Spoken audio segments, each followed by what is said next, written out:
Welcome to Bharat kitchen. ఈ రోజు recipe బరిసి రవ్వ సేమియా పొడి పొడిగా ఉప్మా చేసుకుందాం. ఉక్కడ పెట్టి ఆయిల్ వేసాను. ఇప్పుడు పోపు దినుసులు వేసుకుందాం. వేసేస్తున్నాను. జీడిపప్పు వేస్తున్నాను. పల్లీలు శనగపప్పు దోరగా వేగాక జీడిపప్పు వేసుకోవాలి. అలాగే కొంచెం అల్లం వేస్తున్నాను. వేసిన ఉల్లిపాయ ముక్కలు పచ్చిమిర్చి కరివేపాకు వేసేసుకుందాం. క్యారెట్ ముక్కలు వేస్తున్నాను.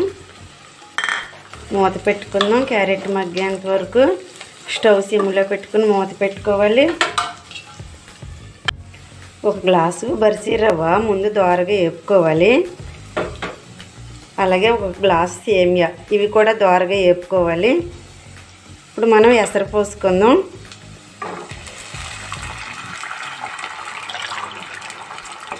రవ్వకి 2 గ్లాసులు, సేమియాకి గ్లాసు.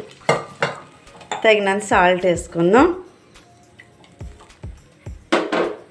కొత్తిమీర వేసుకొని డమ్లో పెట్టి మూత వేసుకుందాం.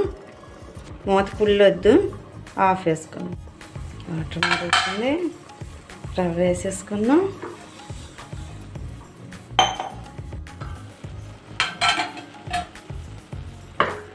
రవ్వ ఇలా 3 వంతులు ఉడికిపోయాక సేమియా వేసుకోవాలి. సేమియా వేస్తున్నాను.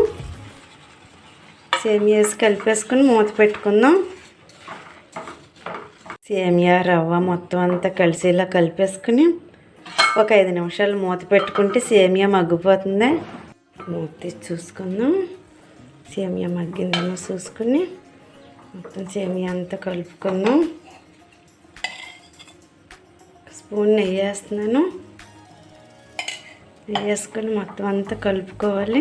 ఉప్మా రెడీ అయిపోయింది. స్టవ్ ఆపేస్తున్నాను. బరిసి రవ్వ సేమియా ఉప్మా రెడీ అయిపోయింది. ఈ సేమియా ఉప్మా చాలా టేస్ట్గా ఉంటుంది. పొడి పొడిలా ఆడుతూ వస్తుంది. ఇలా చేసుకుంటే ఒకసారి ట్రై చేయండి.